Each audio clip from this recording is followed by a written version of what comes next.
Today on Something You Should Know, the power of telling a good story. It's undeniable the effect it can have on people, and yet most people are very uncomfortable with telling personal stories of struggle in their own life. And yet some extraordinary business leaders, Richard Branson, Howard Schultz, Sheryl Sandberg, I can go on, they're very open about sharing the struggles they've had. And that's why they connect with us. Also, the best way to complain when you feel you didn't get what you paid for. Plus, making waves. It may sound risky, but to be a success and to get what you want, it's absolutely necessary. In life, in our work, we often get really caught up in all the things around us that aren't the way we want. You know, it's not the boss I would have chosen, the change I wouldn't have picked. But if you really focus on what can I do, there's usually an answer. And the 12 basic work skills. Let's find out which are your strongest and which are your weakest. All this today on Something You Should Know. Something you should know. Fascinating intel, the world's top experts, and practical advice you can use in your life today. The Something You Should Know podcast with Mike Carruthers. Hi, welcome to the podcast. Another episode for you and some great guests today and some very helpful intel that will improve your life, starting with complaining. If you have a complaint about a purchase you made, you might want to complain. Most companies say they want to know when their customers are unhappy. So here are some expert tips to help you get satisfaction if you want to complain. First, know what satisfaction looks like. What is it you want to have happen? Do you just want to vent or do you want to get something back? You need to know that first. Second, be specific, concise, and unemotional. Because when you get upset and start screaming and yelling, well, you're just easier to dismiss as a kook or a nutball, and they just toss it in the trash. Third, go viral. You can use social media to air your grievance. A study pegged the value of a Facebook like to a company brand at about $175. So if a positive like is worth money, a negative post is probably like losing money. Remember, you're trying to solicit a reaction, though, so you want to prompt someone to help you. If you just go on Facebook or Twitter and just start saying, you know, this company sucks, that's just revenge without a goal, and not much is likely to happen. And finally, escalate. If you aren't getting anywhere, write a letter to the CEO or the CFO or other high-level executive at the company. I did this. I did this a long time ago with AT&T. I wrote to the CEO of AT&T, and boy, did I get action. Not from him, because he and what usually happens is they either have people that handle those kind of things, or the CEO, if it's a smaller company, will just pass it on to someone. And you'll usually get satisfaction given that it came from the CEO. And that is something you should know. If you want to be more convincing and connect with people and get your message across better, you have to tell stories. In business and in life, in everything, people love stories much more than they like facts and figures. You may know, or you may not know, that in addition to doing this podcast, I have a website called perfectyourpodcast.com, and I coach podcasters, and I'm constantly preaching and telling people the importance of telling stories in a podcast. I mean, if you look at some of the most successful podcasts, like Serial, for example, probably the most successful podcast in history, it's nothing but a story, a great, well-told story. But not just in a podcast, in a speech or in a conversation, in a meeting. Stories are a great way to convey your message.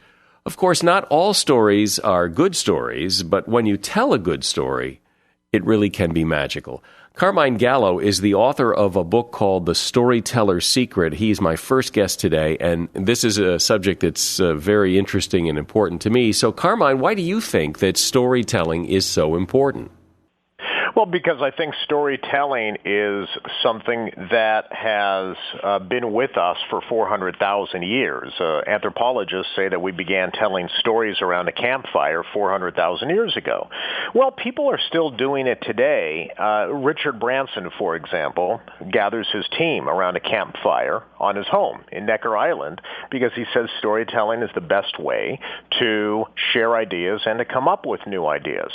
He's onto something. We've learned more in the last 10 years of how stories connect people to one another and how they can be used for persuasion than we've known in history.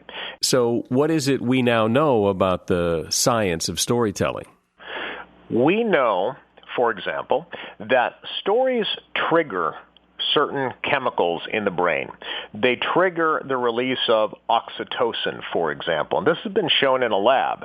So when people actually watch a heart-rendering, a tear-jerking story of, say, a boy who has cancer, and there's actually a person in the narrative, and a dad, and you learn about the family, that when they do blood draws after these people watch this narrative, they have very high levels of oxytocin. Oxytocin is that chemical which draws us to one another. It's called the love molecule or the empathy gene. People who have a higher level of oxytocin are then shown to actually give more to charity. So the point is, and I don't want to get too scientific into this and too formulaic, but we know that storytelling works really, really well when you are trying to persuade someone or get them to trust you and to connect with you. At the bottom line in all of business, as you know, is that people do need to trust you before they do business with you, and they need to like you.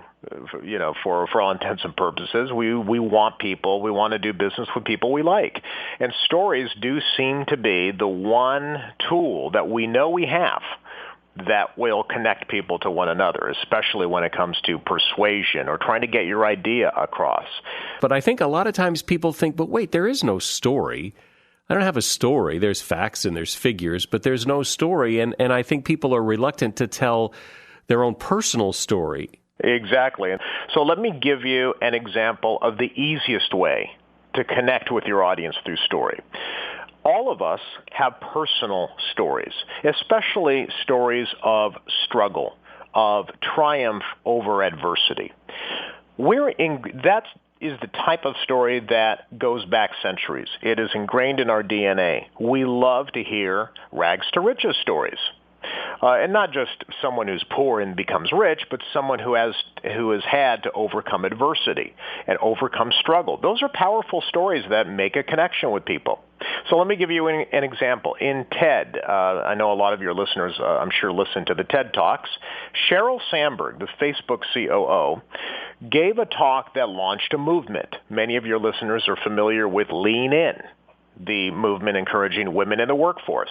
I argue that you never would have heard of Lean In if it had not been for Sheryl Sandberg being very open and transparent with her own challenges of being a working mother. Now, here's what's interesting. Sheryl Sandberg admitted that when she was preparing for her presentations, it was all data and no personal stories. She's a data head. She had all sorts of data and facts on women in the workplace. A friend of hers pulled her aside and said, "You need to be more open with people. Why don't you talk about your own challenges?" And she felt uncomfortable doing it. But once she did, she realized that that's what connected with people. But here's what I study. Why did that particular TED Talk go viral? Why did it launch a movement? It didn't launch a movement because there were good facts. It launched a movement because it was personal. Most people are very uncomfortable with telling personal stories of struggle in their own life. And yet some extraordinary business leaders, Richard Branson, Howard Schultz, Sheryl Sandberg, I can go on, they're very open about sharing the struggles they've had. And that's why they connect with us. And we all know that from the other side of the table. We all love a good story, and yet when it's our turn to get up and tell that story, that's where we get, oh, geez, people aren't going to be that interested in this, or I don't really want to reveal that, or people think will think ill of me, or whatever the reason. We shy away from it. Yeah, I think that's why people tend to connect with others who are more authentic and vulnerable and open. And by no means am I suggesting that we start sharing all the skeletons in our closet. Not at all. But let me give you a really good example. Howard Schultz is the founder and the chairman and CEO of Starbucks. At least the Starbucks that we know today. Starbucks existed before he actually bought it. But Howard Schultz always tells the story, and Mike, you might know this story, the story of how his father was injured in the workplace, and he was growing up in the Brooklyn housing projects. The family had no income and no health insurance. And it was a struggle. It was very, very hard for them, and it crushed his dad's spirit. It crushed the family, and he vowed he would never let that happen to anybody on his team if he were to be in that position. And today, that is why Starbucks gives full-time health insurance to part-time workers and all of the other initiatives that they do, like sending people to college. So the story, now, first of all, I'm sure you've heard that story. Is that true, Mike? Yeah, I've heard it before. You've heard it before. Where did you hear it from? That's not made up. You heard it from Howard Schultz because he tells that story all the time.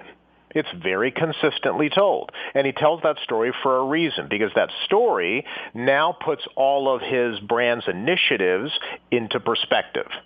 And it also makes a very strong connection between him and his employees and him and his shareholders and partners. So that's what I mean by story. It doesn't necessarily mean exposing all the skeletons in your closet. You may not have that kind of story in your background either. But what have you overcome? What challenges have you overcome and found success on the other side? It could even be a business case that puts what you're doing today in perspective. People are not going to remember the facts. The facts support the story, but it's the story that people are going to remember. But does the story have to be about you? Can it be about somebody else? Absolutely.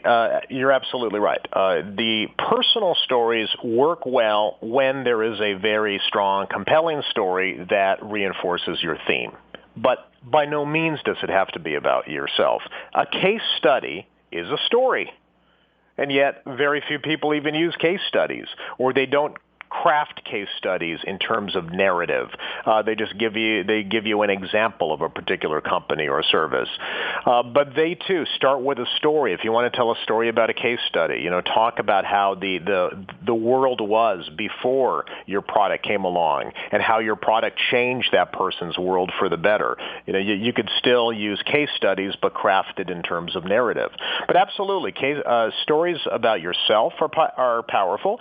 Stories about other people, and stories about your brand and brand success are also very powerful.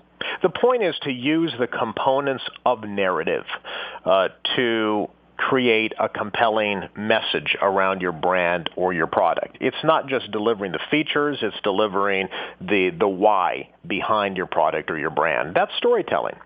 So let's now talk about, because I think everybody knows somebody who tells stories, and they're the worst stories ever. I mean, they're just long and boring and horrible. So a story isn't a story. A good story is different than a story. You're absolutely right. I'm glad you brought that up. There are very long-winded, very boring stories. Absolutely. And stories should be very short, and they should reinforce the central theme of your pitch or your presentation or your idea. The point is that ideas that catch on are wrapped in narrative. So let me give you an example of how you can do this that's not boring and still using narrative. Steve Jobs did this brilliantly, which is why I still consider Steve Jobs the world's greatest corporate storyteller. Mike, you know this. When Steve Jobs introduced a product, he didn't just talk about the features of the new product. That's not the story behind the product. He would actually wrap it in a dramatic narrative. So when he introduced the first Macintosh in 1984, he started with talking about the villain. There's a villain out there. There's a dark force entering technology today. And he said IBM was entering the market for personal computers.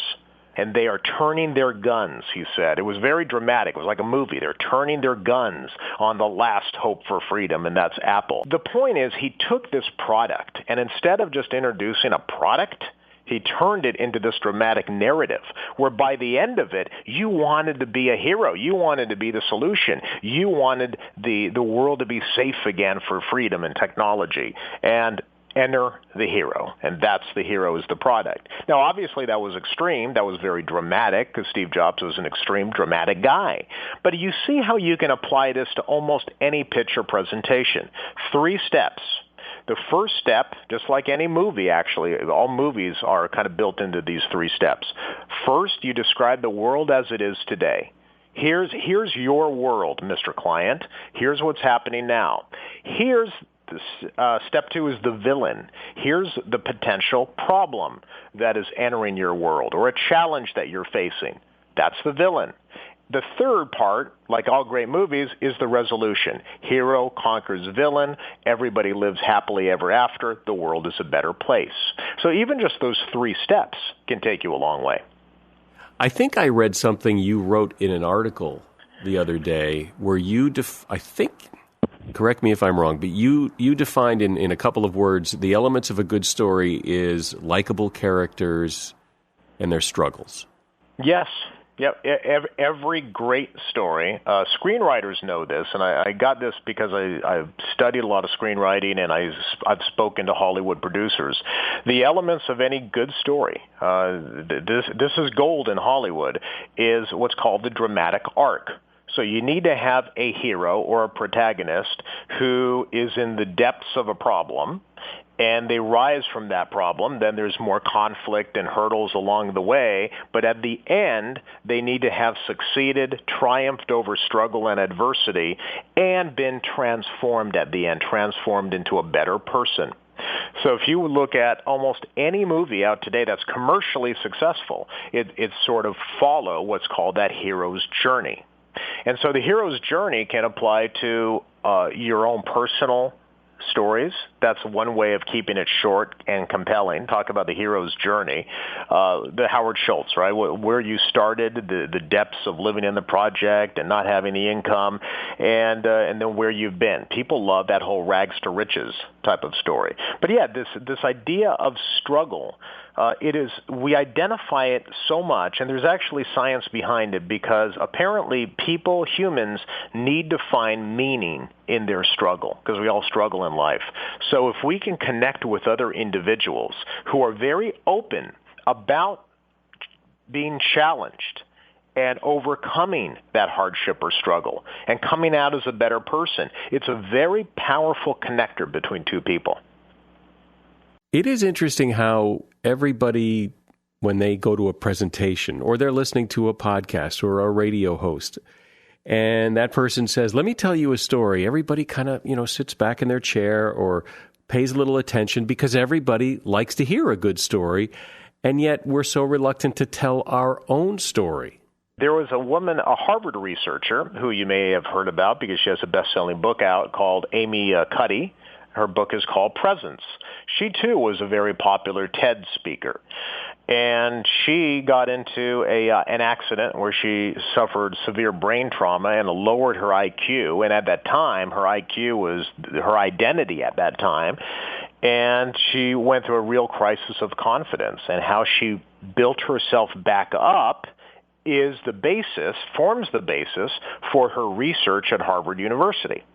So if that's all she did is talk about the research without the backstory, that's called a backstory. All great movies have to have the backstory. You have to understand the protagonist, the hero, and where they come from.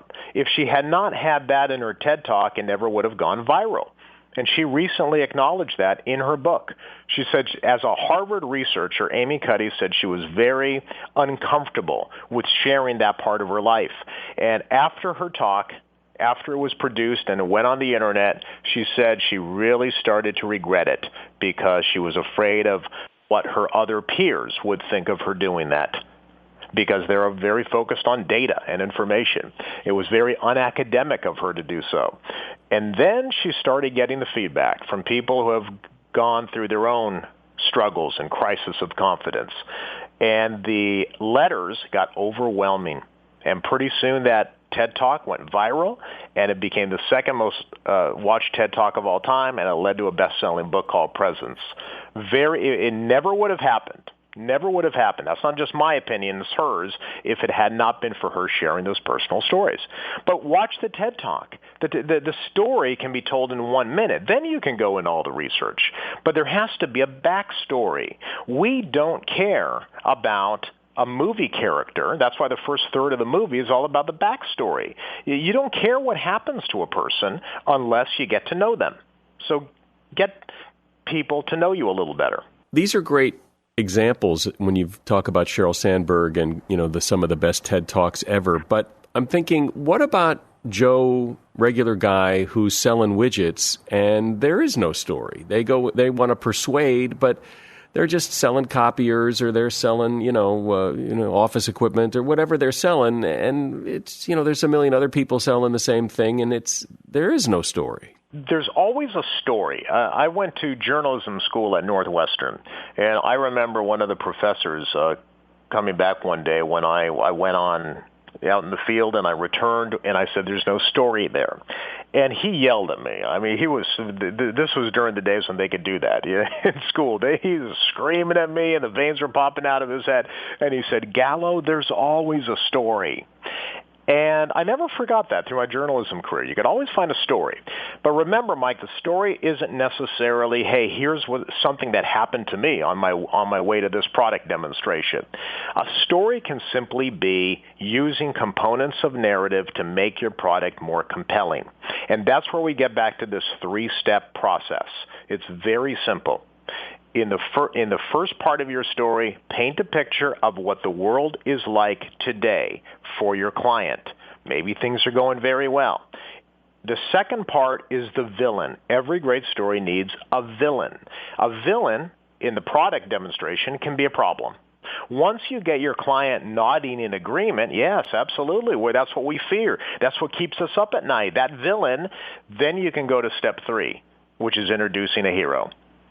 But let me tell you something. Let's say that, well, this product is like every other product out there. I have had enough experience where I've seen results from many different companies or people who have written to me saying that my product is not that much different from everybody else out there. It's sort of seen as a commodity, but the way we communicated the narrative or the story behind that product was so different that our clients or our customers ended up going with us because they realize that we see the world differently. So sometimes it actually does pay off to take more dramatic license and create a more compelling narrative around a product, especially if you're in an area that's very commoditized, because you have to differentiate somehow. That 3-step process will help you do so. It is fascinating that stories are so powerful, but as you say, we've been telling stories to each other for so long. It's how we pass on tradition and wisdom and knowledge, and it's how we like to learn. It's everything about it is perfect. I just don't think we do it in a business setting as much as we should. We don't understand the power of story in business. We think it's for books, or maybe just sharing family traditions, which can be very powerful, or writing or screenwriting. But the reason why movies work on the brain, the reason why you're absolutely compelled to watch Titanic, even though you know what's going to happen at the end, is the same reason why stories work in every other facet of our life. Well, I hear your phone ringing, and we're done. Appreciate your time. Thanks, Carmine. Terrific. All right. Thank you, Mike. Appreciate it. Carmine Gallo is the author of The Storyteller's Secret, and there's a link to his book on Amazon on the show notes page for this episode of the website at our website, which is somethingyoushouldknow.net. Next up today on the Something You Should Know podcast, making waves. We've all been in situations at work or maybe in a relationship or a friendship where you just kind of let things slide. You accept the situation for what it is and you just keep your mouth shut. But the people who really get ahead are the people who don't just sit around and accept it, they do something. But how you do that something matters. And that's what Patti Johnson is here to discuss. Patti is an author, speaker, and consultant, CEO of an organization called People Results. And her book is Make Waves, Be the One to Start Change at Work and in Life. So, Patti, I think when people hear about making waves, they think of a troublemaker, somebody who makes waves, causes trouble, stir things up. Yes? I like that the topic make waves makes you think that, are we talking about making trouble here? Really what we're talking about is if you think about the person that starts the wave at the ballpark. Anybody could do it. It's starting that momentum and getting other people interested in your idea to the point it can actually kind of take off on its own. Well, who wouldn't like that skill and that power to start that wave, and yet we always think that's somebody else that does that. We do, and that's one of the main messages in the book is that you don't have to have an important title, you don't have to have 20 years of experience, but you do have to ask yourself, what can I do? How can I help? Ask those questions, and then the hard part, be willing to actually take some action on it. And sometimes we get in our own way of the way we think about change to keep us from ever getting started. And so I looked at the actions as well as what's going on in our head. So talk about that. How are we getting in our own way? Mm-hmm. I think we get in our own way. There are a lot of ways that we do that. I think fear is one of them. And sometimes, I'm not talking really about the fear of skydiving or spiders or anything like that. I'm talking about the fear that we might look stupid, the fear that we might not, someone might not think we're smart, or that we have the answers, or that we might be rejected. Those are the things that sometimes we don't really call them out that way, but those are the thoughts that really slow us down or make us think we never really will get started. That's one of them. A couple other fears, perfectionism, I think, or other things that get in our way. Perfectionism has to be perfect, or why do it? And when you start a wave, you're not really going for that. You're looking for a momentum to get you going, to start something you can build on over time.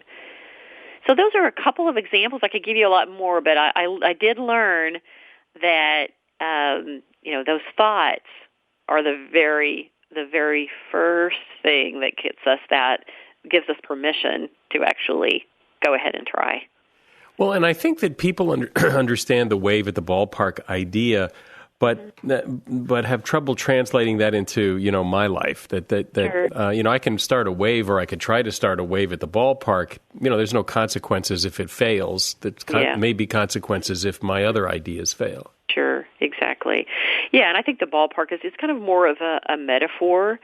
And, the first thing, being able to just give yourself permission to think about what if, because we all have those dreams, and we drive home at night, we're thinking about, what if, what if my team could collaborate more, work better together, what if I really did start that business I've been thinking about?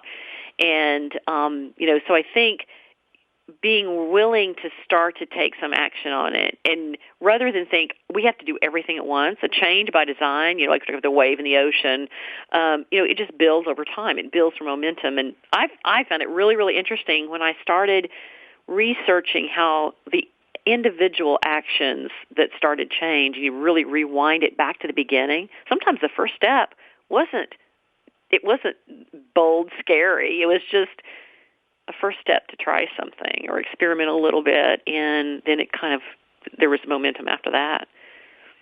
So it's getting started, but a lot of people are racked with self-doubt, and they don't, they're afraid and don't know, they don't mind doing the work, but not sure where to start. Mm-hmm. True. And I think that is, in the book, I always tell people you should ask. There are kind of three fundamental questions. The most important one, which is the simplest, but one I found, I ended up researching about a lot of people I called wave makers and interviewing them and talking about how they did it. And that common question that they all went to was kind of that, what can I do? And the reason that is so simple but important is that, in life, in our work, we often get really caught up in all the things around us that aren't the way we want it's not the boss I would have chosen, the change I wouldn't have picked, all those things. But if you really focus on what can I do, there's usually an answer. And then do, key word there, in addition to I, is there's some action associated with it. And so I found that simple question was used over and over and over again to get people just kind of taking that first step. Do you think that in some cases or many cases, it doesn't really matter what the first step is? It's more about doing than getting it right? Mm-hmm. I think it's finding some way to get started. The other thing that I really think is critical is that a wave or change is different than an item on your to-do list, because that is something that you can probably do alone.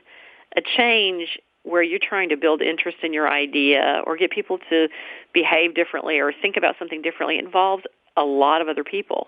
And consequently, you've got to find a way early to get people involved and get them in kind of part of the conversation. And so I think that's really important. It's taking that first step, but also taking that first step in a way that is inclusive and in collaborative with other people.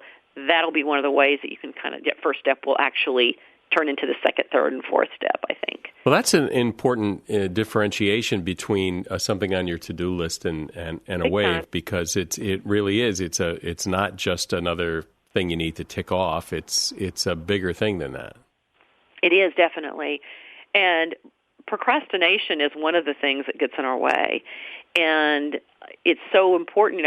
Some of us procrastinate and actually we make it fine, because if you're procrastinating and you're a quick study and you can figure it out by the time you go in to take the final or by the time that you go in to give the big presentation, you can stay up all night, whatever you need to do.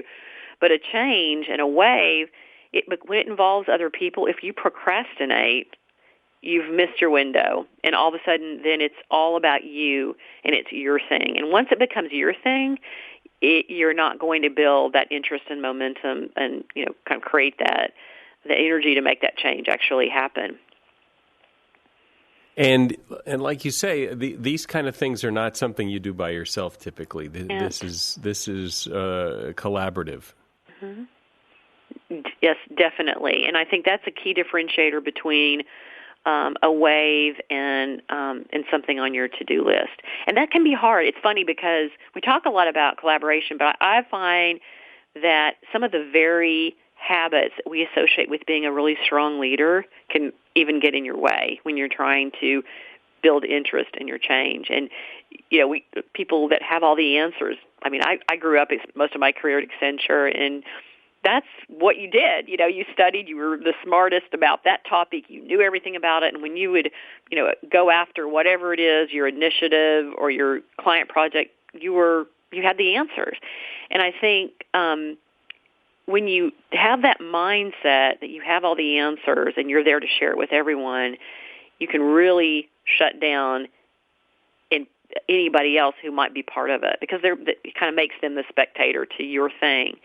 And so I think that's really, you talk about getting other people involved, very, very important, or you can really alienate anyone else feeling like they have a role to play. Yeah, well, I think everybody's probably had that experience of, it's my idea, and other people end up feeling like a spectator because you're not willing to listen to other people. You're there to pontificate about how great your new idea is.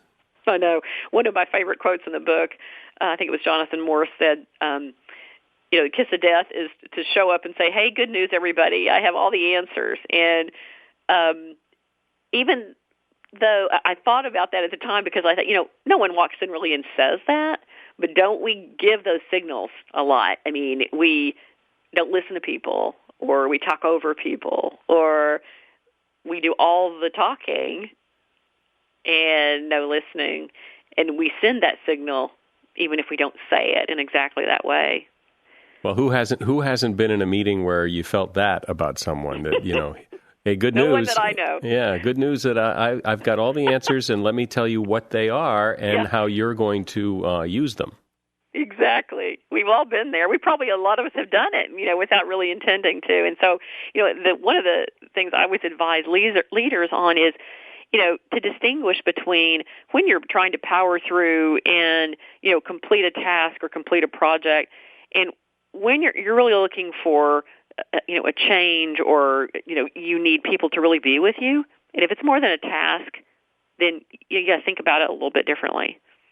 How, and think about it how? Think about it in the sense of what role can everybody play in this? Not so much can I get your buy-in, but I think it's one step beyond that. I think it's, how can we work together to solve this problem? I think it's really interesting that, outside of the workplace right now, the way we collaborate through technology and social media, and there's, crowdsourcing, crowd sharing, we're sharing our cars, our bikes. Yet when we get into, especially some of the bigger organizations, it's like we're in a different world. And I think some of those outside forces are going to start to push in, and our expectations are changing. So I think that idea that I need to be part of this, not just a spectator, is those expectations I think are going to continue to rise, and important for leaders to recognize.